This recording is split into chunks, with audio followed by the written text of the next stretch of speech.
मुझे बहुत प्रसन्नता है कि आज यहाँ पर सूर्यवंश की इस राजधानी में मर्यादा पुरुषोत्तम भगवान श्री राम के इस पावन धरा पर श्री विष्णु सर्व अद्भुत शांति महायज्ञ का समारोह भी इस भव्य पूर्णाहुति के साथ संपन्न हुआ है।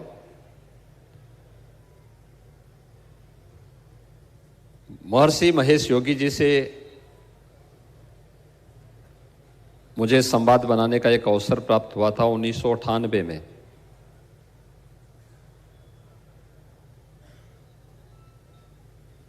और वास्तव में उन्होंने 1950 और 1960 के दशक के उपरांत भारत और भारतीयता को विश्व पटल के सामने प्रस्तुत करने के लिए जो कार्य किया था वह अद्भुत था और अभिनंदनीय भी, क्योंकि जब दुनिया हमारे बारे में एक बहुत गलत धारणा बनाती थी, भारत के वेदों की परंपरा को, दुनिया के वेद, हम सब जानते हैं कि वेद दुनिया के सबसे प्राचीन ग्रंथ हैं और ऋग्वेद तो दुनिया में इसको हर एक व्यक्ति ने माना है कि दुनिया का सबसे प्राचीन ग्रंथ है। लेकिन वेदों के बारे में जो दुष्प्रचार दुनिया के अंदर हुआ, लोगों ने जिस प्रकार की गलत तथ्य प्रस्तुत किए, उन सब के बावजूद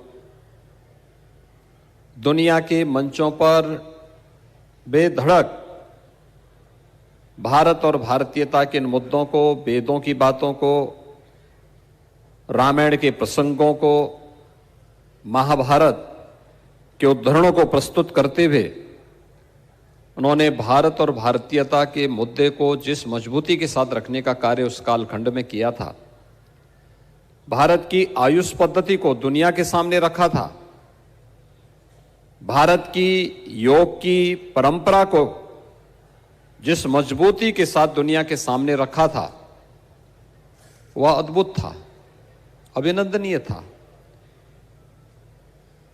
और योग में भी भावातीत ध्यान के मुद्दे को लेकर के विश्व का ध्यान अपनी ओर आकर्षित किया था। उस कालखंड में जब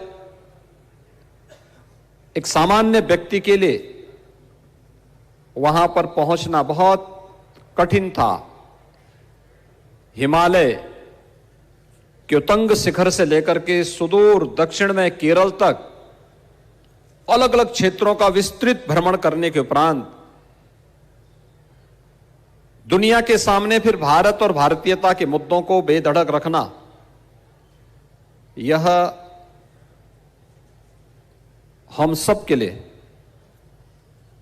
उस कालखंड की परिस्थितियों को ध्यान में रख करके, जब सरकार अपने को सेकुलर दिखाने की प्रयास कर रही हो, भारत और भारतीयता से मुंह मोड़ने का प्रयास कर रही हो, तब एक संत विश्व पटल के सामने भारत की बात को पूरी मजबूती से रखने का साहस कर रहा हो, तो यह उस कालखंड के लिए अद्भुत भी था और वर्तमान के लिए अभिनंदनीय भी है। और इस देश से मैं महर्षि महेश योगी जी की इस परंपरा से जुड़े हुए महर्षि जी के नाम पर इस रामायण विद्यापीठ ट्रस्ट से जुड़े हुए सभी पदाधिकारियों को, जो आज महर्षि के इस पूरे कार्यक्रम को अभी भी उसी भाव के साथ आगे बढ़ाने का कार्य कर रहे हैं, इन सब को हृदय से साधुवाद देता हूं। भाइयों बहनों, हम सब जानते हैं अयोध्या सूर्यवंश की राजधानी है और मर्यादा पुरुषोत्तम भगवान श्री राम विष्णु के एक महत्वपूर्ण अवतार भी हैं, जिन्होंने इसी अयोध्या में जन्म लेकर के भारत के अंदर और विश्व मानवता के लिए एक मनुष्य को सम विषम परिस्थितियों में मर्यादा का पालन करते हुए कैसे आचरण करना चाहिए, ये सभी कुछ जिन्होंने स्वयं के मानवीय चरित्र के माध्यम से संपूर्ण मानवता के सामने जिन्होंने एक आदर्श प्रस्तुत किया। अयोध्या उनकी स्वयं की जन्मभूमि भी है। कौन ऐसा भारतीय होगा जो अयोध्या की परंपरा पर गौरव की अनुभूति न करता हो। और हर एक व्यक्ति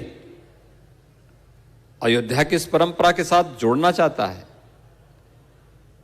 हम देश के अंदर जाते हैं, अलग अलग क्षेत्रों में जाकर के इस बात का मालूम करते हैं। भारत ही नहीं, अब तो दुनिया के अंदर भी हम लोग जाके देखते हैं।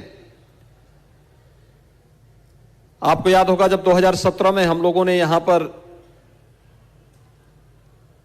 दीपोत्सव के कार्यक्रम को प्रारंभ किया था। दीपोत्सव के कार्यक्रम में हम लोगों ने कई देशों से रामलीलाओं को बुलाया था, जिन देशों में रामलीला का मंचन होता है। और उन लोगों को यहां पर जब बुलाया था तो इंडोनेशिया की रामलीला भी आई थी। इंडोनेशिया दुनिया के अंदर सबसे अधिक मुस्लिम आबादी का देश है।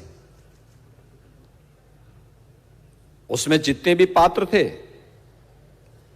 सभी मुस्लिम थे। तो मैंने बाहर के देशों से आने वाले रामायण के जितने भी पात्र थे, इनको मुख्यमंत्री आवास पर लखनऊ में बुलाया था, बातचीत करने के लिए और उनका सम्मान करने के लिए। क्योंकि जब यहां अयोध्या में कार्यक्रम था दीपोत्सव का, तो यहां पे भीड़ भाड़ थी, सभी लोग व्यस्त भी थे। तो उस समय यहां पर न संवाद बन पाया था, न उनका सम्मान हो पाया था। तो मैंने उनको लखनऊ विशेष रूप से बुलाया था। वे लोग मेरे पास आए थे। वहां पे थाईलैंड, लाओस की बात मैं मान सकता था। थाईलैंड के राजा अपने आप को राम का वंशज मानते हैं। लाओस की परंपरा अपने को भारत के साथ जोड़ती है। कंबोडिया की पूरी परंपरा भारतीयता से प्रभावित है। लेकिन मेरे लिए यह अद्भुत था कि वास्तव में इंडोनेशिया जैसा देश, जो दुनिया के अंदर सबसे बड़ी मुस्लिम आबादी का देश है, आखिर इंडोनेशिया में ये सभी कलाकार जितने भी रामायण के पात्र बने हुए सब मुस्लिम हैं। लेकिन कोई राम बना है, कोई लक्ष्मण बना है, कोई हनुमान बना है, ये सभी और उसी तन्मयता के साथ, इस भाव के साथ जुड़े हुए हैं। तो मैंने उनसे पूछा इस बात को लेकर के। मैंने कहा भी आप सब रामायण के उससे जुड़े हुए हैं, आप केवल एक कलाकार हैं, और कलाकार के रूप में आप इस कार्यक्रम को करते हैं या केवल आपकी भावना भी इस रूप में है? उन्होंने कहा नहीं, हम केवल कलाकार नहीं हैं, राम के साथ हमारा आत्मीय संबंध है। और जब हमें आमंत्रण मिला था अयोध्या का, तो हम लोगों ने उस समय इस बात को कहा था कि साहब अयोध्या में चाहे हमें जैसे भी जाना होगा हम जाएंगे जरूर। अयोध्या आना हमारे लिए गौरव की बात है। मैंने कहा क्यों? उन्होंने कहा साहब देखिए, अयोध्या, राम, ये हमारे लिए कोई एक नाट्य मंचन नहीं है। राम हमारी भी आस्था के प्रतीक हैं, राम हमारे भी पूर्वज हैं। हमारे पूर्वजों ने किसी कालखंड में, किसी पीढ़ी ने अपनी उपासना विधि बदली होगी। उपासना विधि बदलने से पूर्वज नहीं बदल जाते हैं, और इसलिए राम हमारे भी पूर्वज है। राम के प्रति हमारे मन में भी वही श्रद्धा, वही आस्था का भाव है। फिर उन्होंने इस बात को कहा, उन्होंने कहा साहब आप तो भारत में रह रहे हैं, हमें भारत की करेंसी के बारे में नहीं बोलना, लेकिन हमारे यहां जो करेंसी निकलती है ना, वह गणपति के नाम पर निकलती है, गणेश जी के नाम पे निकलती है। हमारे यहां पर जो हमारी एयरलाइंस है वह गरुड़ के नाम पर है।